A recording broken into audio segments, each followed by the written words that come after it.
Well, everybody, I want you to meet my friend David right here. You've probably seen him in some of my videos before. And David, for the first time in his life, bought a motorcycle. And he's never rode bikes, had a limited experience as a kid, as maybe a teenager, and that was it. But here in the Philippines, he needed some transportation around. He got tired of relying on taxi cabs, and he decided he wanted some kind of transportation of his own. And David kind of looked around, and we talked, and he had considered maybe buying like one of those little small cab over pickups or a van or something like that. Something inexpensive to meet his budget, because he had no experience riding bike, but he figured he's big enough, old enough, and he knows what to do. And he decided that he's going to buy him a bike. I didn't know anything about him. He bought it. He kind of kept it quiet from me. And he's going to surprise me with it. David lives over in a subdivision that's got many roads that turn and go around in and all, in a private subdivision that he put a lot of time in practicing and riding and treating just like if he was out on the main roads and out in the whole world, practicing his stops, his turns, everything. And he is really enjoying his rides and becoming a part of the biker world.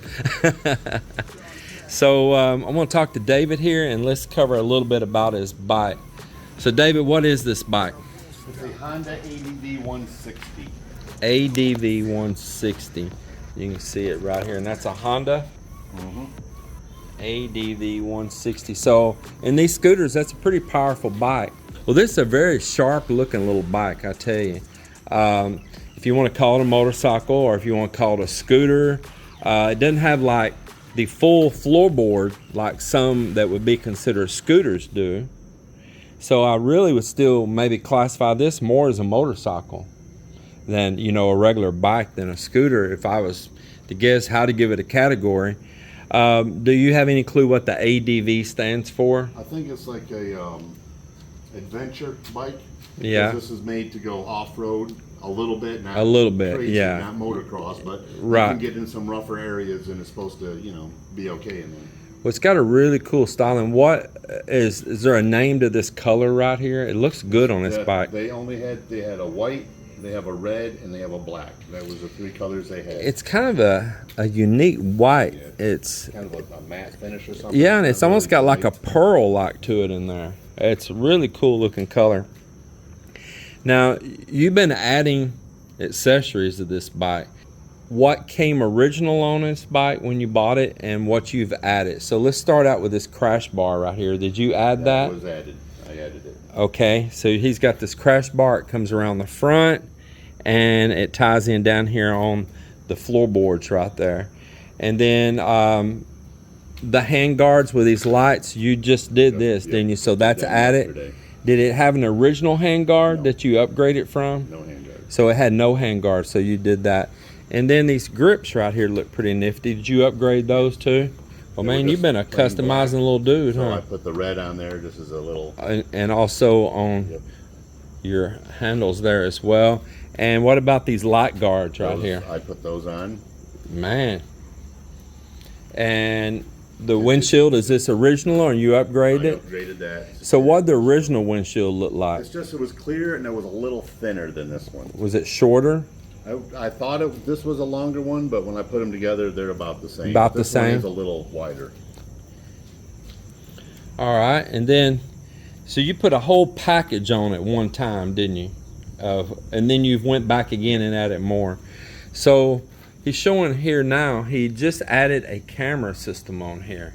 So it's mounted right up here in the front, and it kind of matches with the same shape, you know, of that this portrait. Right here, I put on as well the bracket that raises the... Oh, it brought the windshield out some. And put this little bracket in there so I could put that on there. Well, that's pretty cool. It sure does. It gives it a little bit more out and gives you a little bit more room. So this is a front and rear camera setup. Now, does this have memory in it and it stores? Yes. You can go on there and play back all the... Okay, that's pretty cool. It has an SD And so card that goes in it's got a camera right down here in the front. And show me where the one is in the rear back here. All right, it's hidden in right here. I know it's probably not real easy to see. Well, that's pretty cool. How much did that camera system cost? It was, I think it was around $150. Well, that's not It bad was at on all. sale. And you bought that on Amazon, It was, and then you paid a local company to install it. Yes, I paid the there's a Little bike mechanic not shop. far from me. Yeah. Yes. And then the trunk, that's not bad at all. 150 bucks for all that camera system, man. I'm pretty impressed with that. Is it recording right now? No. Why is the Actually, light flashing? It might be recording right now. Do you want to turn it off, save your battery there I on haven't it? really. So then the trunk, that is another add-on, right? Yes. I put this on, and the bracket that goes to holds it on. This was new too. Do you remember about a price that trunk was? I'm not sure. I got everything off of Shopee. So off of Shopee, you bought that on Shopee. So let me interject in something right here. So this has a back pad on it right here I had for to buy the this rider. separate. I bought this separate, and this comes as a sticky thing. And Yeah, so you added that on there. Okay. And I want to cover one thing on his box. Can you open this here real quick? Not going to try to throw him underneath the bus here or nothing, but I want y'all to pay attention when you're buying these boxes. Between David and Cap's boxes, which are shaped and designed a lot the same. If I had to go between you and Cap on your back boxes, Cap's quality of his box is better. Now, I know you didn't know everything when you bought this. So Cap's has a pretty cool liner inside of it. It's kind of like a diamond pattern, and it's got places to hold things. Say even up in this lid, it has places to hold.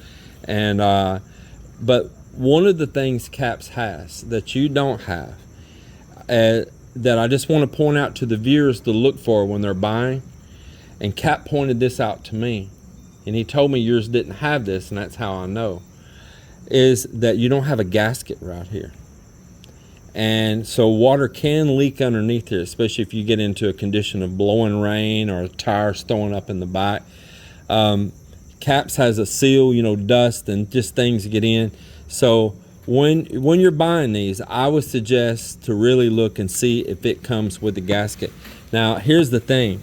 It actually feels like it has a lip for that gasket to be placed. Like maybe there was one. Yeah, like it is designed for one.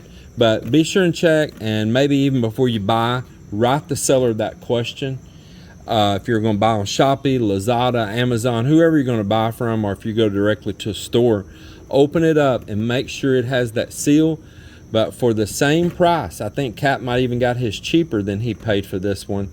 And it came with a really nice liner inside of it and a seal on it. And if I'm not mistaken, I think Cap's came already with the pad on it. I'm not sure. I'm pretty sure. So David was new on this, and he's done a wonderful job on his bike, man, fixing it up. But he probably just, like many of you and many of us, didn't have experience of buying any of these things to look out for those particular items. There's one more thing I didn't think about. A lot of these boxes have this lock up here. Uh-huh. They'll also have a lower lock. Mine Okay. did not. So what mine is just a little screw in there that you can unscrew this, and you can take the box and take it with you. But there is no second So lock. it didn't have the quick release Yes. from underneath with a lock. It just Okay, has so one lock. that's a nice point too. I appreciate these- sharing that. This is the mechanic came up with this. These came with it, but I had no real clue because there was no holes or nothing. So Right. we just went ahead and and The did it mechanic with- put them on yeah. there for you. Well, that's good because you can get something here and strap it on out over to the side. So that's pretty cool. Absolutely. Well, I like it. It's pretty cool. Now let's cover something else. I see you set all your gear out. You've been buying all the riding gear and all. I want to talk about the seat. David upgraded this seat right here. This is not the factory seat. First of all, let's talk about price. How much did this seat cost you? I'm not sure. Just kind of give a ballpark. Maybe 3,000. So it'd be Pesos, yeah. So roughly 80 bucks or something, and about $80. Now you can't beat that price. Which service did you buy it from? that came through Shopee. Through Shopee also. It's amazing. This is a cool seat. It's got this carbon fiber look all in it here, and even in this fabric right here has that carbon fiber look, and all down here. That it is a beautiful seat. and it has this nice little back support in it right here. And I've sat on it. It is a very comfortable little seat. That is probably the single most best upgrade on this bike. And what a good price, and it's nice stitching to it. It just blows my mind that you was able to buy a big seat like this. That is a large seat for that price. The original seat, as soon as I sat on it and started riding around, it's a little hard. And, you know, not having a lot of skin back here, it starts to hurt after. Yeah, I mean, I really like it. I think that seat just set this bike off. And, of course, it's already embroidered and everything for this bike. You know, that is so cool. I mean, it really is. I like that upgrade. What else did you add on here? This is the original mirrors? Yep. I want to get new mirrors, though, because these are kind of small. I'd like something a little bigger. Everything on the handlebars original here? Yep. The only thing I did, I put this little plastic or rubber mount on here, and it has like a protective film. Oh, so you put like a screen protector and vibration dampener lock on there? And the reason that it doesn't, you know, like you said, a lot of scooters, there's nothing here. The reason this has something here is that's where they put the fuel tank. So they moved the fuel tank forward on this one.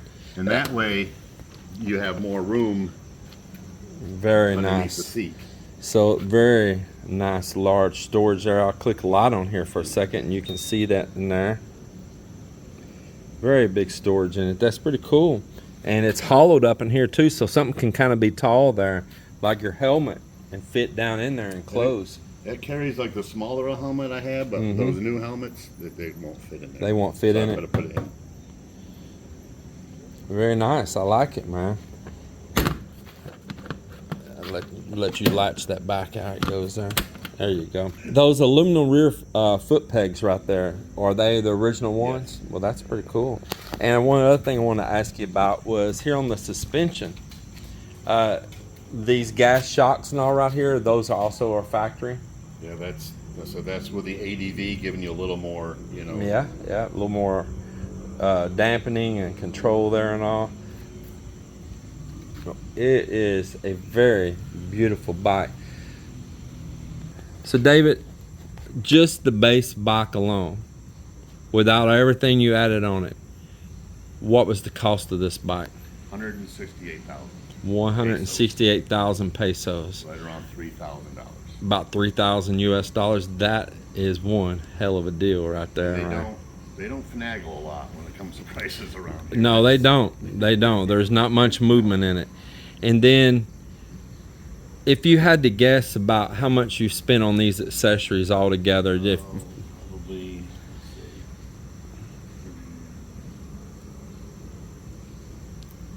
We'll just take a commercial break here while he figures it up and gets his calculator out.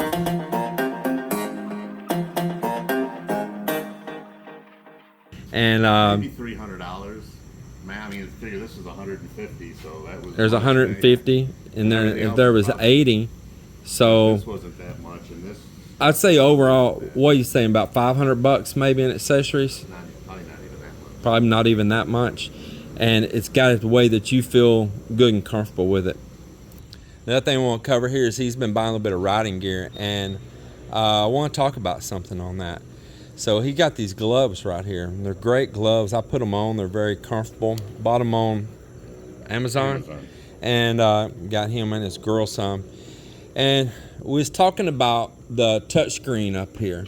So that little video recorder front and rear and all, it does all kinds of stuff. Has GPS and MP3 player and all kinds of stuff going on in it. And he said it's a little tough trying to deal with that with wearing gloves. So I want to tell you something to watch out for, and David can learn this at the same time. So they make riding gloves that are touchscreen friendly. And what it is they put these little microfiber like wires inside the fingertips right there in that fingertip. And what that allows is for it to respond then from your skin to that screen to where the regular materials won't. So make sure and look for that if you're buying gloves and you're going to have any kind of touch screen unit or your phone or anything, that it has that in there. ADV160, and this should deliver you enough power that if you need to shoot around in a situation, sometimes it's good to have a little power for a punch. You need to get around or get out of a bad situation. Sometimes it's easier to dart out of it than it is to break out of it. And so it's always nice to have a little reserve there. Or like David's girlfriend right now, she's a beautiful young lady. She's just gorgeous. And I know she's going to be a head turner on this bike. But if they were to break up or something and David took on, a new girlfriend that weighed, 350, 400 pounds, the bike should be able to kind of get them down the road. Hopefully. We'll have to move to take the spots off. Another thing about not trying to go with the smallest size, is that it takes a lot of the strain and the wear and tear off the drivetrain, because it's not always having to work at its maximum to do everything. And so that means you'll get more longevity out of it too. That is pretty cool. But David, I like it. And that's some really great tread on those tires too. You can tell that's a little bit more like an adventure tire as well. I think you made a good choice personally, man. I think for the price, for that price, all you're going to get is like an old beater vehicle or something, And at this price, you're talking about only 3 times more than what this little e-bike right here cost. POS versus something real. Yeah. So I like it, man. Without a doubt, I like it, and I appreciate you coming down and sharing it and showing it, and maybe it'll give some viewers some ideas on something that they might want to look at buying and all. I think it's a very handsome design to it. Yeah, you definitely made a good choice here on it.